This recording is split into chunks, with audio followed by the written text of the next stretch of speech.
Hello दोस्तों, स्वागत है आपका हमारे YouTube चैनल में। दोस्तों, आज महत्वपूर्ण वीडियो की सीरीज़ में बीकॉम सेकेंड ईयर के इनकम टैक्स विषय पर एक महत्वपूर्ण टॉपिक पर ये डिस्कशन हो रहा है। तो दोस्तों, आज इनकम टैक्स के इनकम फ्रॉम बिजनेस और प्रोफेशन में हम लोग बिजनेस की इनकम को किस तरह कैलकुलेट करते हैं और एक प्रोफेशनल व्यक्ति अपनी इनकम को किस तरह से कैलकुलेट करता है, उसके विषय में हम लोग अध्ययन करेंगे। तो दोस्तों, अब होता क्या है कि जो लोग भी बिजनेस कर रहे हैं, देखिए, बिजनेस और प्रोफेशन में डिफरेंस सबको पता ही रहता है कि कोई भी इकोनॉमिक एक्टिविटी जो प्रॉफिट अर्निंग के उद्देश्य से की जाए वो बिजनेस में आ जाती है, और कोई भी प्रोफेशनल काम यानी कि स्पेशल स्किल के द्वारा जो काम करके अर्निंग की जाती है वो आपकी प्रोफेशनल इनकम मानी जाती है। तो दोस्तों, व्यवसायी जो बिजनेस करते हैं वो चाहे जिस चीज़ का व्यापार कर रहे हों, वो ये पता करना चाहते हैं कि एक पर्टिकुलर ईयर के बाद उन्हें क्या प्रॉफिट हुआ, क्या लॉस हुआ। उसके लिए वो प्रॉफिट एंड लॉस अकाउंट बनाते हैं, लेकिन उस प्रॉफिट एंड लॉस अकाउंट में कुछ कमियां होती हैं जिसको इनकम टैक्स डिपार्टमेंट नहीं मानता। कुछ ऐसे एक्सपेंसेस होते हैं जो इनकम टैक्स के हिसाब से डिसअलाउड होते हैं, फिर भी आपने अपने पीएल अकाउंट में लिख दिया होता है, तो ऐसे एक्सपेंसेस को डिसअलाउड कर दिए जाते हैं। और कुछ ऐसे एक्सपेंसेस होते हैं जो अलाउड होते हैं लेकिन आप अपने पीएल अकाउंट में नहीं लिखते हैं। इसी तरह कुछ ऐसी इनकम होती हैं जो बिजनेस इनकम नहीं होती हैं, फिर भी बिजनेस का जो पीएल अकाउंट बनता है उसके क्रेडिट साइड में लिखी होती हैं। तो इन सारी एडजस्टमेंट को ध्यान में रखते हुए एक revised profit and loss account income tax department द्वारा बनाया जाता है, ताकि एक बिजनेसमैन की बिजनेस इनकम को कैलकुलेट किया जा सके। तो आइए दोस्तों, कुछ पॉइंट्स के आधार पे बिजनेस इनकम को कैसे कैलकुलेट किया जाता है इसको हम लोग सीखते हैं। तो देखिए, सबसे पहले जो भी व्यवसायी ने प्रॉफिट एंड लॉस अकाउंट बनाया है, तो उस प्रॉफिट एंड लॉस अकाउंट में जो भी पीएल आया है प्रॉफिट, उस प्रॉफिट को हम लोग सबसे पहले ले लेंगे, net profit as per PL account. ये लॉस भी हो सकता है, लेकिन जब लॉस लेंगे तो यही रूल सारे अपोजिट हो जाएंगे, जो प्लस हैं वो माइनस हो जाएंगे और जो माइनस हैं वो प्लस हो जाएंगे। तो अभी हम प्रॉफिट को लेके चलते हैं। तो देखिए, net profit as per PL account ये हमने ले लिया। इसमें हम क्या करते हैं, इनकम टैक्स के हिसाब से जो एक्सपेंसेस डिसअलाउड हैं उनको ऐड कर देते हैं। तो डिसअलाउड कौन से होते हैं? आपके सारे पर्सनल एक्सपेंस। मान लीजिए आपने अपने घर में एम्प्लॉय रखा हुआ है और उसकी सैलरी आप बिजनेस के पीएल में दिखा दिए हैं, तो वो डिसअलाउड हो जाएगा। आपने अपनी लाइफ इंश्योरेंस का प्रीमियम बीमा कराया है, उसकी इंस्टॉलमेंट अगर आपने डेबिट की है तो वो ऐड हो जाएगी। इसी तरह अगर आपने घर में एसी लगाया है लेकिन उसका डेप्रिसिएशन अपने बिजनेस में शो कर रहे हैं तो वो भी आपका ऐड हो जाएगा।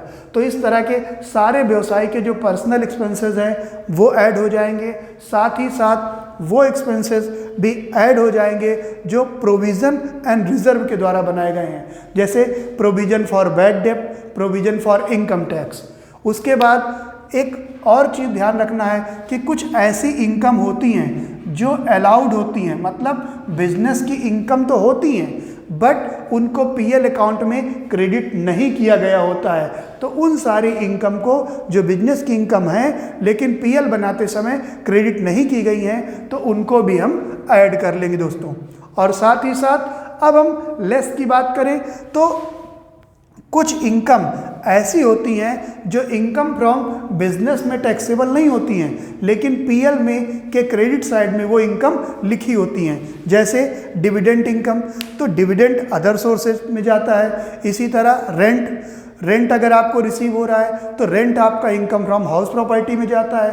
तो ऐसी सारी इनकम जो बिजनेस हेड की इनकम नहीं है लेकिन क्रेडिट साइड में लिखी हुई हैं, तो उनको भी हम लेस कर देते हैं, ठीक है ना। और साथ ही साथ ऐसे expenses allowed but not debited to PL account. कुछ ऐसे एक्सपेंस होते हैं जो इनकम टैक्स के हिसाब से अलाउड हैं, लेकिन आपने उनको डेबिट नहीं किया तो वो लेस हो जाएंगे। कभी कभी एक्सपेंस जैसे डिप्रिसिएशन होता है, इनकम टैक्स डिपार्टमेंट का एक डिप्रिसिएशन का रेट फिक्स होता है और जो बिजनेसमैन बनाते हैं वो अपने हिसाब से बनाते हैं, तो इसकी वजह से कम ज़्यादा कुछ आता है। तो दोस्तों, इन 4 पॉइंट के थ्रू आप आसानी से बिजनेस इनकम को कैलकुलेट कर सकते हैं। तो ये करने के बाद जो आपका आएगा वो इनकम फ्रॉम बिजनेस आ जाएगा। दोस्तों, अब अगर हम किसी प्रोफेशनल व्यक्ति की, पेशेवर व्यक्ति की इनकम को कैलकुलेट करना चाहते हैं जिस पे इनकम टैक्स डिपार्टमेंट को वो प्रोफेशनल व्यक्ति टैक्स देगा, तो किस तरह से कैलकुलेट करेंगे, आइए उसको भी जानते हैं। तो ये बहुत सिंपल सा हमने लिख दिया है। देखिए, प्रोफेशनल इनकम में सबसे पहले इनकम फ्रॉम प्रोफेशन ले लेंगे और उसमें लेस कर देंगे एक्सपेंसेस रिलेटेड टू प्रोफेशन। ठीक, तो सबसे पहले प्रोफेशनल इनकम ले लेंगे। सपोज आप डॉक्टर हैं, तो अब आप थिंक करिए कि बीइंग ए डॉक्टर आपकी इनकम कौन कौन सी हो सकती हैं। तो सबसे पहले डॉक्टर क्या करते हैं, कंसल्ट करते हैं, तो consultancy fees business professional income हो जाएगी उनकी। विजिटिंग फीस, घर जाते हैं या दूसरे हॉस्पिटल में विजिट करते हैं तो विजिटिंग फीस लेते हैं। उसके अलावा ऑपरेशन फीस, ऑपरेशन करते हैं तो उसकी फीस ले लेते हैं। सेल ऑफ मेडिसिन, कुछ मेडिसिन सेल करते हैं तो उससे भी उनको इनकम मिल जाती है। ठीक है, तो इस तरह से एक डॉक्टर की इस तरह से प्रोफेशनल इनकम हो जाती है। अब expenses rate related to profession, profession से संबंधित केवल खर्चों को माइनस करेंगे। जैसे डॉक्टर का दवा खाना है, डिस्पेंसरी, तो उसका रेंट होगा। डिस्पेंसरी में वर्कर काम कर रहे हैं, उनकी सैलरी होगी। डॉक्टर साहब डिस्पेंसरी आने के लिए कार यूज़ कर रहे हैं तो कार का एक्सपेंसेस, कार का डेप्रिसिएशन। ठीक है, कोई भी एक्सपेंस जो प्रोफेशन से रिलेटेड हो उनके, वो सारे एक्सपेंसेस को हम माइनस कर देंगे तो उनकी इनकम फ्रॉम प्रोफेशन आ जाएगी। इसी तरह अगर हम चार्टर्ड अकाउंटेंट की बात करें तो सीए की कौन सी इनकम होती है, तो सबसे पहली इनकम होती है उनकी audit fees. Chartered accountant CA क्या करते हैं, ऑडिट, तो ऑडिट फीस हो जाती है। और कौन सी हो जाती है, गिफ्ट फ्रॉम क्लाइंट। अब क्लाइंट से गिफ्ट भी मिल जाता है, हालांकि गिफ्ट आपको डॉक्टर साहब को भी मिलता है, तो गिफ्ट फ्रॉम पेशेंट आपकी प्रोफेशनल इनकम होती है डॉक्टर साहब की, लेकिन गिफ्ट फ्रॉम रिलेटिव है तो वो टैक्स फ्री होती है। तो इसी तरह जो ऑडिटर हैं और चार्टर्ड अकाउंटेंट हैं, उनकी ऑडिट फीस हो जाएगी इनकम।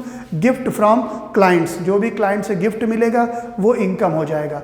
और प्रोफेशनल, बीइंग ए प्रोफेशनल, उनका भी एक चैम्बर होता है, वहाँ पे एम्प्लॉय होते हैं, एसेट्स होती हैं, उन पे डिप्रिसिएशन होता है, कार होती है, उन पे डिप्रिसिएशन होता है, खर्चे होते हैं। तो इस तरह के सारे एक्सपेंसेस जब आप माइनस कर दोगे तो आपकी एक चार्टर्ड अकाउंटेंट की प्रोफेशनल इनकम आ जाएगी। इसी तरह अगर आप लॉयर हैं, एडवोकेट हैं, तो एडवोकेट को भी इसी तरह क्लाइंट से फीस मिलती है, तो वो लोग अपनी इनकम को इस तरह से कैलकुलेट करते हैं और उसके आधार पे टैक्स लगाया जाता है। हमने कोशिश की है कि कम टाइम में आपको मैक्सिमम चीज़ें दी जाए। देखिए, आप इन लोगों को इसकी इनकम को किस तरह से कैलकुलेट करते हैं। अगर आप इसे अच्छे से समझ लेंगे तो आपका बीकॉम लेवल का कोई भी क्वेश्चन आसानी से इस हेड का हो जाएगा। तो दोस्तों, अगर इसमें कुछ आपको नहीं समझ में आ रहा है आप कमेंट करिए, कुछ भी कमी दिख रही है तो भी कमेंट करिए और हमें बताएं कि इसमें और क्या ऐड किया जा सके। Thank you for watching this video.